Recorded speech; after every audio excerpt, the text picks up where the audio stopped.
Hello क्लासेट। बेटा sorry metal और non metal ख़त्म हो गया था, हमारा फिनिश हो गया था। इसके हमें सॉल्यूशंस देखने हैं, फटाफट सॉल्यूशन देखते हैं, फिर कल से नया चैप्टर स्टार्ट करेंगे, कोल एंड पेट्रोलियम। तो चलिए देखते हैं इसको, है ना। एनसीईआरटी सॉल्यूशंस में इससे इसलिए आपको डायरेक्टली बताता हूँ क्योंकि यहाँ से आप नोट डाउन भी कर सकें और एग्ज़ाम की प्रिपरेशन पैरेलली कर सकें, ठीक है ना। चलिए देखते हैं आगे, एक्सरसाइज के क्वेश्चन से देखना शुरू करेंगे, ठीक है ना। देखते हैं पहले एक्सरसाइज के क्वेश्चन हैं कहाँ से। यही सारे हैं तो फिर इनको ही करते हैं, है ना। यह सारे क्वेश्चन देख ही लेते हैं, कितना समय लगना है ना। चलिए एक्सरसाइज के ही क्वेश्चन है ये एक्चुअली क्योंकि बीच वाले क्वेश्चन तो हमने करा रखा है आपको, जो बीच में आता है वो हमने बता भी रखा है। तो एक्सरसाइज के क्वेश्चन करते हैं, फिर नेक्स्ट चैप्टर स्टार्ट करते हैं। बड़े ध्यान से देखिएगा इसको, हाँ, एग्जामिनेशन पॉइंट ऑफ व्यू से भी सब कुछ इंपॉर्टेंट ही है, पूरा चैप्टर ही। चलिए पहला क्वेश्चन देखते हैं। विच of the following can be beaten into thin seeds. देखिए हमने बताया कि थिन सीड्स में किसको कन्वर्ट किया जाता है, मेटल्स को। तो पहले आप इसमें मेटल कौन सा है ये देखिए। फॉस्फोरस भी नहीं है, सल्फर है कि नहीं है, ऑक्सीजन है कि नहीं है, जिंक है कि नहीं, इसमें से मेटल कौन सा है। और मेटल इसमें कौन सा है, zinc. Zinc is a metal. ये सीड्स में कन्वर्ट होने की प्रॉपर्टी होती है किसी मेटल की। तो हमें चार ऑप्शंस में ये देखना है कि मेटल कौन सा है, तो zinc is a metal, that's why the answer is zinc. Second में sorry, which of the following statement is correct. All metals are ductile, ठीक है ना। All non metals are ductile, generally metals are ductile, some non metals are ductile. तो देखो 100% तो कुछ नहीं होता ना, लेकिन most of the metal generally जो है मेटल्स, ये भी नहीं कह सकते हैं कि ऑल मेटल्स। देखो पहले नॉन मेटल्स डक्टाइल तो होते ही नहीं है, क्योंकि डक्टाइल प्रॉपर्टी ही मेटल्स की है, तो बी ऑप्शन तो वैसे ही गलत है। ऑल मेटल्स आर डक्टाइल, ये पूरा प्योर स्टेटमेंट हो गया, ये नहीं हो सकता। मतलब प्योर आइडियल कंडीशन नहीं हो सकती कि सब मेटल में डक्टिलिटी आ जाए, ठीक है ना। सम नॉन मेटल्स आर डक्टाइल्स, ये भी गलत है क्योंकि मेटल्स ही केवल डक्टाइल होते हैं। तो केवल सी ऑप्शन बचा कि जनरली मेटल्स आर डक्टाइल। इसका मतलब हुआ, जनरली का मतलब most of the time metals are ductile. एकदम से नहीं कह सकते कि हाँ सभी मेटल्स से डक्टाइल होते हैं, ठीक है ना। तो C option is correct. Okay, देखिए यहाँ लिखा भी है generally metals are ductile. Sorry, अब देखिए क्यों इसका explanation. However mercury metal a liquid at room temperature can not be drawn into wires and is not ductile. Mercury एक मेटल है और ये लिक्विड होता है, तो आप खुद सोचिए इसको वायर में कैसे कन्वर्ट करेंगे। डक्टाइलिटी वायर में कन्वर्टेबिलिटी तो होती है कि डक्टाइल जो होगा वो वायर में कन्वर्ट होगा, तो जो लिक्विड है उसको तार में कैसे कन्वर्ट करोगे। तो एक एक्सेप्शन ये इसने एक्सप्लेन भी है किया हुआ, इसी वजह से हम जनरली हमने लिखा है कि ऑल नहीं लिख सकते, ठीक है ना। फिर in the blanks, sorry, phosphorus is a very non metal, reactive non metal, ठीक है ना। Metals are good conductors of heat and electricity होगा, ठीक है ना, ये हमने बताया था चैप्टर पढ़ाते समय। Iron is more reactive than copper, ठीक है ना। And metals react with acid to produce hydrogen gas. ये सारा चीज़ हमने चैप्टर में करवाया भी है, लेकिन एक बार आपसे देख लीजिएगा आप लोग। फास्फोरस नॉन मेटल है, अभी हमने ऊपर डिस्कस किया, वेरी रिएक्टिव नॉन मेटल, ठीक है ना। Metals are good conductors, heat और इलेक्ट्रिसिटी दोनों को कंडक्ट करता है। Iron is more reactive than copper, we know that. Metals react with acid to produce hydrogen gas. इसका रिएक्शन भी हमने देखा था कि हाइड्रोजन गैस निकलती है एसिड से रिएक्शन करने के बाद मेटल निकालती है, मतलब, ठीक ना। ये ट्रू और फॉल्स बताना है, ठीक है ना। देखिए सीधे आंसर्स पे ही आते हैं, क्योंकि स्टेटमेंट यहाँ भी मिल जाएगा।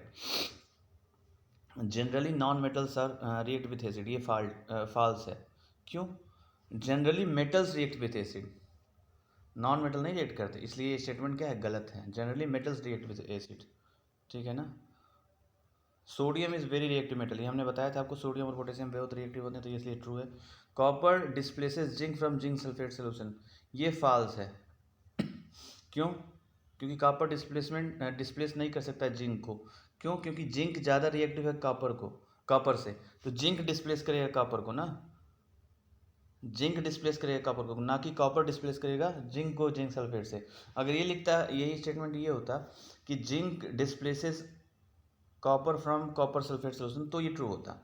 जो ज़्यादा रिएक्टिव होता है वो कम रिएक्टिव वाले को डिस्प्लेस करता है। तो यहाँ जिंक ज़्यादा रिएक्टिव है, इसलिए जिंक जो है डिस्प्लेस करेगा कॉपर को कॉपर सल्फेट के सोल्यूशन से, ना कि कॉपर डिस्प्लेस करेगा जिंक को जिंक सल्फेट के सोल्यूशन से। तो ये फॉल्स हुआ। Coal can be drawn into wires, ये भी फॉल्स है। कोल किसका बना होता है? Most of the coals are form of from the carbon, carbon से बना हुआ। Carbon is a non metal, तो जब नॉन मेटल है तो वो वायर्स में कन्वर्ट नहीं किया जा सकता, मेलेबिलिटी सॉरी डक्टाइलिटी उसमें नहीं होती। अभी हमने पढ़ा, ठीक है ना। देखिए ये एक टेबल बनाया बहुत अच्छा है टेबल, इसको आप कॉपी में जरूर नोट कर लेंगे। अपीयरेंस, पहले अपीयरेंस है, मेटल और नॉन मेटल को कंपेयर किया गया है अपीयरेंस में। ये लस्ट्रस होता है, ये डल होता है नॉन मेटल। हाँ, हार्डनेस में ये मेटल्स हार्ड होते हैं, ये नॉन मेटल्स सॉफ्ट होते हैं।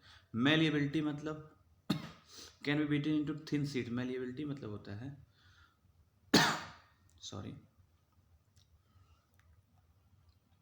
हाँ, मेलिएबिलिटी मतलब होता है कि सीट्स में कन्वर्ट होना, चद्दर उनकी बनाई जा सके। तो मेटल को बनाया जा सकता है, नॉन मेटल को नहीं बनाया जा सकता। डक्टिलिटी का मतलब अभी मैंने बताया कि तार में कन्वर्ट किया जा सके, तो ये इनको कन्वर्ट किया जा सकता है, मेटल को नॉन मेटल्स को नहीं किया जा सकता। कहने का मतलब ये है कि मेटल के अंदर डक्टाइल और मेलेबल दोनों प्रॉपर्टी होती है, नॉन मेटल के अंदर नहीं होती है, ठीक है ना। हीट कंडक्शन का क्या है? Good conductors of heat metal होते हैं, poor conductors of heat non metal होते हैं। Conduction of electricity, good conductors of electricity, और ये पुअर कंडक्टर्स ऑफ इलेक्ट्रिसिटी। ये पूरा आप इसको, ये पूरा टेबल अगर ध्यान रख लेंगे ना, तो कोई क्वेश्चन प्रॉपर्टी वाली मेटल और नॉन मेटल की गलत हो ही नहीं सकती, ठीक है ना बेटा।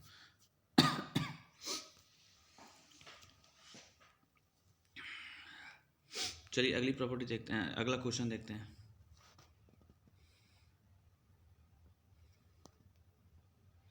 अच्छा, क्वेश्चन ये पहले दिया हुआ था, इसका आंसर ऊपर दे रखा है इन्होंने, क्वेश्चन नीचे दिया हुआ है, इसको यही इसी क्वेश्चन का ऊपर आंसर था।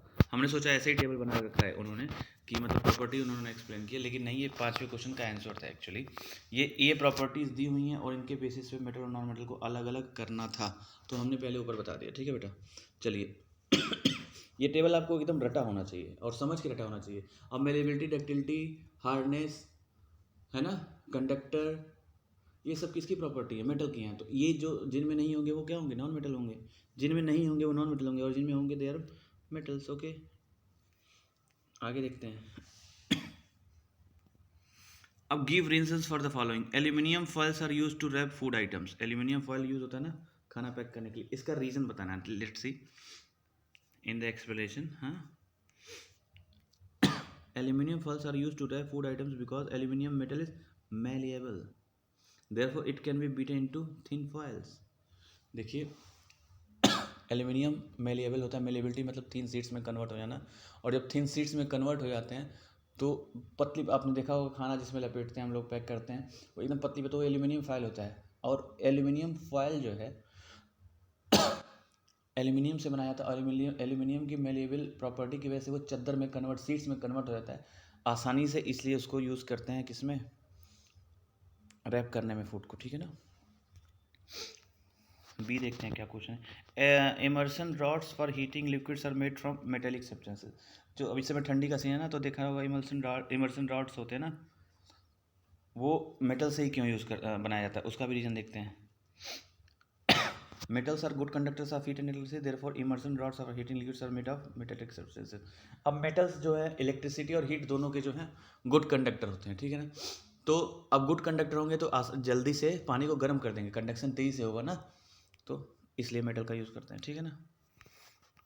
सी देखते हैं। Copper can not displace zinc. अब देखिए, copper can not displace zinc from its salt solution, इसका मतलब है कि कॉपर जो है जिंक को डिस्प्लेस नहीं कर सकता, उसके कॉपर जिंक को डिस्प्लेस नहीं कर सकता उसके साल्ट सॉल्यूशन से। इसका मतलब ये है कि कॉपर लेस रिएक्टिव है जिंक से। बस ये हमने अभी ऊपर डिस्कस भी किया है, तो इसका रीज़न देखते हैं क्या है।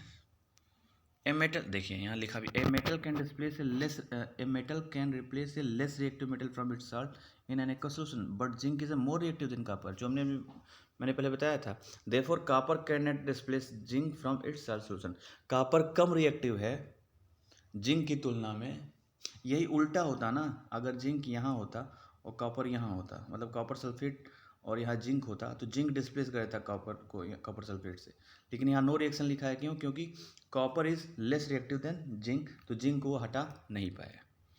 ठीक है ना। डी देखते हैं। Sodium and potassium are stored in kerosene. सीधा सीधा इसका मतलब है sodium and potassium are stored in kerosene because they are highly reactive. बहुत ही ज़्यादा रिएक्टिव होते हैं सोडियम और पोटेशियम, और इस वजह से मजबूरी हो जाती है कि इनको हम अलग से रखें केरोसिन ऑयल में। क्योंकि अगर और किसी सब्सटेंस में, जैसे पानी या कहीं एयर में छोड़ेंगे, तो इतने रिएक्टिव होते हैं कि वो रिएक्शन कर जाते हैं बहुत तेज़ी से।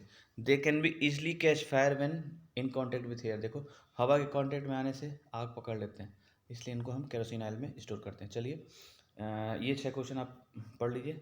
7वां 8वां जो भी आगे है क्वेश्चन, इसको एक और वीडियो में बनाऊंगा, फिर नेक्स्ट चैप्टर स्टार्ट करेंगे। Thank you. कोई डाउट हो तो पूछिए। Thank you.